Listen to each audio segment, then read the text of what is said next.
signed and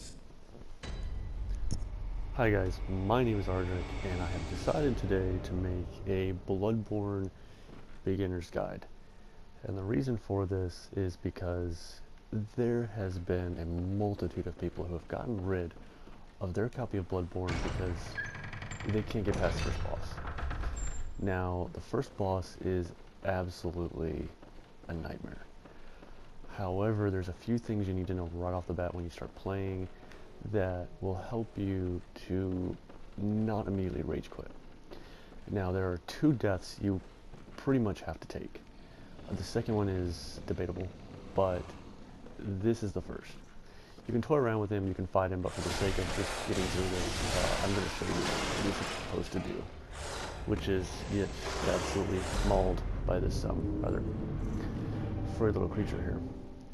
Now, you're going to die. The downfall to that, of course, being that you have a 30-second load screen here. Another reason I want to do this too is because I actually read two reviews, both of which actually made me very annoyed because both of the reviewers said they weren't very good at the game, and then suddenly you can't get past the first boss, and then completely bash the game on how hard it is. And the game is designed to be hard. This is virtually Dark Souls 3. And the games aren't exactly known for walking you hand by hand through everything. So, that being said, hopefully we can get some progress here. For anyone who doesn't know yet, this doll can't be used at all. This guy over here is a merchant. This guy is very important because he sells you the first set of armor that you have available to you. And it is suggested that you get this armor before you attack that first boss. So farm up the souls, or blood echoes in this game, and you need roughly 2,500 here. Well, not roughly, but precisely 2,500. And then the important thing is this right here gives you your first weapon. You can choose anything you want. The Hunter's Axe is a bit difficult to use. The cane everyone enjoys. I personally like the cleaver. And then here, you're offered a firearm. For anyone new to the game, I would suggest Hunter Pistol. It's a little bit quicker. And then here, you're given the notebook, which allows you to tell other people how to play. If you'll notice, the doors are closed. There's another door on the other side that's also closed. And then to leave here, you simply talk to these messengers, and they will send you back to where you were. Now, in order to level up in this game, which is another thing that seems to elude most people, you will need to die. Again, it will be your second death. Now, the problem with your second death is any blood echoes that you have, you're going to lose them. So my suggestion is, depending on what class you start, it gives you a certain amount of starting blood echoes. I would suggest farming a couple of kills, just doing a little bit, bouncing back to this area via one of these lanterns here, and taking, oh, I almost forgot to equip this. One of the things you really need to make sure you do is equip your newfound treasures, and now you're good to go. Now, you can recover what you started with, and then finish what you started. And now it's new. Okay. He dies, all's good. Get your blood vials. Now you'll continue on.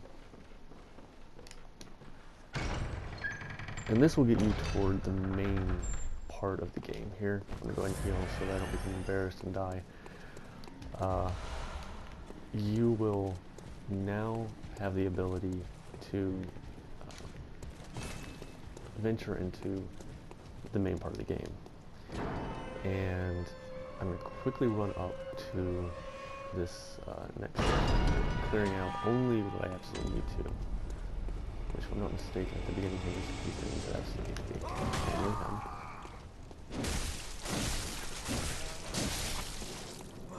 And then there will be this device right here. You'll want to pull this down. This ladder will then allow you to venture upward. There are a few more items down there, so if you are looking to get everything, then that's what you're going to want to do. You're going to want to make sure you explore all the nooks and the crannies. Here is your next save point, or lantern, or whatever you'd like to call it. Now, rather than go back, which is what you should do right here, you have 700, farm a couple guys, do whatever to get to 1,000, buy that piece of armor. Rather than do all of that, I am going to show you second death. Now, come off here. Unlike Dark Souls, the enemies in this game will not chase you near indefinite. They seem to be rather short-sighted.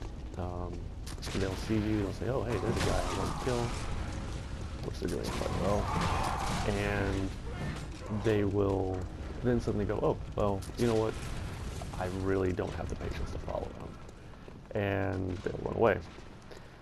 Let me heal here, as this is not the second death I'm going to show. Right here, put these and drop down. Kill these dogs. If you don't, one will come out after you. And then you'll run this way. If you run up here, there is an item, which is a cold dew.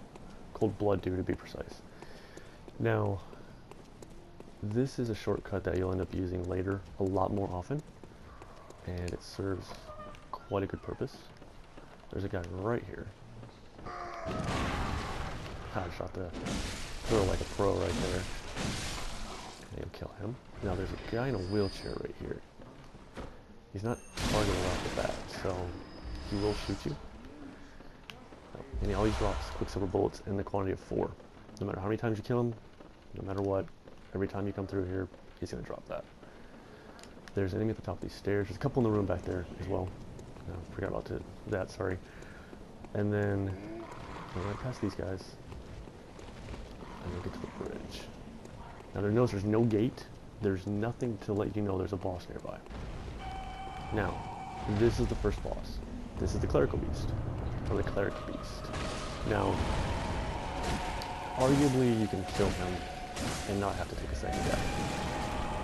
But, in general, people are not going to kill him the first time through. He's not the easiest person to kill. He's not someone that's going to just introduce you to the game in a very kind fashion.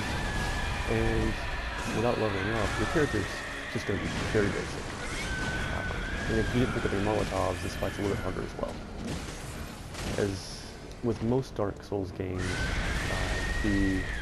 or Souls games I should say, the boss is weak to fire immediately. All first bosses are generally weak to fire. So I'm going to go ahead and let him kill me here, and then you'll get a very important event and aspect of the game.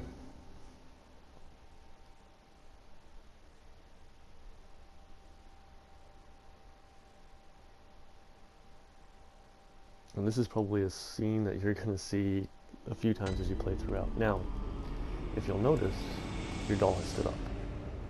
And then she'll talk to you. And I believe she has a German or Austrian or some sort of accent that I'm not familiar with. And she gives you the ability to channel your blood echoes. Now, this is how you level up. So, once you've died to the boss, or after seeing him, you can see him and run. I've never done it. I don't actually know if you can get away from him. But once you've gone through that, it gives you the ability to actually level your character up. And you also receive this right here, which is your blank, or excuse me, your beckoning bell. I was attempting to read and talk. The doors have opened up, and this is also very important because this guy is not particularly important at this point, but it opens up the workshop, where you can repair and fortify your weapons. Fortifying will consume bloodstones that you'll find and make your weapon stronger. I believe there's 2 or 3 that are just lying around, and right off the bat I would suggest leveling your primary weapon. And so with that being said, those are the primary things you're going to need to really get started. After you've done that, um, you're really just ready to tackle the game head on. Any souls you get, you can put towards your armor, which once you reach that 2500 mark, you will no longer need this armor because you'll have it. So that's a stupid thing to say. So once you reach 2500, this armor will all be purchased, and the money afterwards, when you get ready to go tackle the boss, as you can see, you can run through pretty much everything, so you're not really going to be too worried about fighting everything. I would strongly suggest going in with 10 Molotov cocktails. Whenever he backs away from you, or when he starts charging up, you can just toss a Molotov. It kind of staggers him. It does a moderate amount of damage, and it just makes the fight a little bit smoother for you, so you can actually get in and start enjoying the game a little bit better.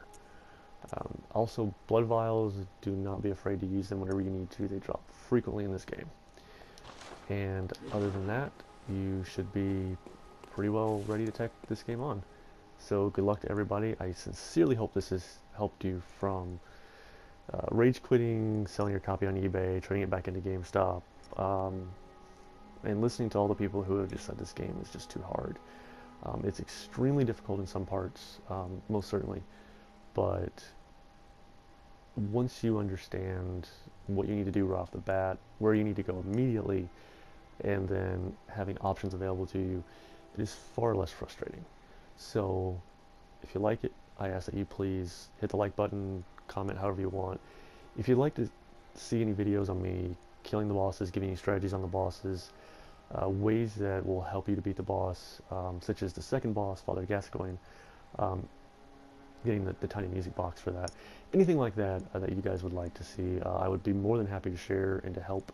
I personally love this game. I think it was an absolutely fantastic installment, and I'm certainly glad that maybe at least a few of you out there will be able to get some use out of this video. I thank you very much for watching it, and I hope you have a great day.